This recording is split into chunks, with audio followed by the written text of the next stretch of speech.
নবী সাল্লাল্লাহু আলাইহি ওয়াসাল্লাম বললেন, যেই মহিলা বেশি আমল করে, নফল নামাজ আদায় করে, তাহাজ্জুদের নামাজ পড়ে, নফল নামাজ আদায় করে, 5 ওয়াক্ত নামাজ আদায় করে, কিন্তু মানুষের সাথে তার কথাবার্তা ভালো না, সুন্দর আচরণ ভালো না, এই মহিলা কশ্চিন কালেও ভালো উত্তম মানুষ হতে পারে না।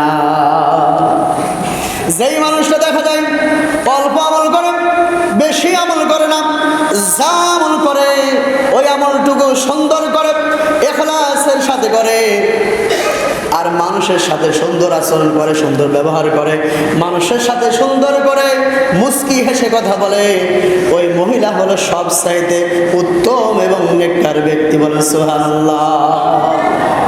এই জন্য যে বেশি আমল করলো, বেশি তাহাজ্জুদের নামাজ আদায় করে ফেললো, সেই ব্যক্তি কিনা ভালো না, তার কথার আচার ব্যবহার ভালো হতে হবে।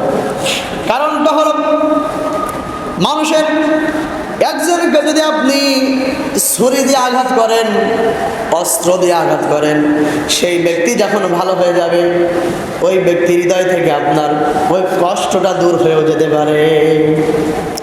কিন্তু একজন ব্যক্তিকে আপনি মানুষের সামনে গিয়ে অপমান করলেন, অপদস্থ করলেন, আপনি তাকে অবহেলা করলেন, সে যুগ যুগ ধরে আপনার কথা মনে রাখবে যে ওই ব্যক্তি আমাকে মানুষের সামনে অপমান করেছিল।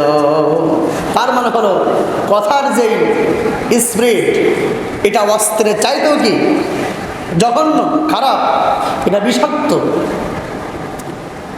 আপনি বলবেন, এখন মারে খাইলে খাওয়ার পরে একটু পরে ভুলে যাবেন যে ব্যথা কেমন ছিল, এটা একটা আপনার স্বাভাবিক বিষয়, এটা ভুলে যাবেন, ব্যথাটা কত মনে থাকে না। কিন্তু আপনার মুখের ধারায় একজন ব্যক্তি অনেক আগে কষ্ট দিয়েছে,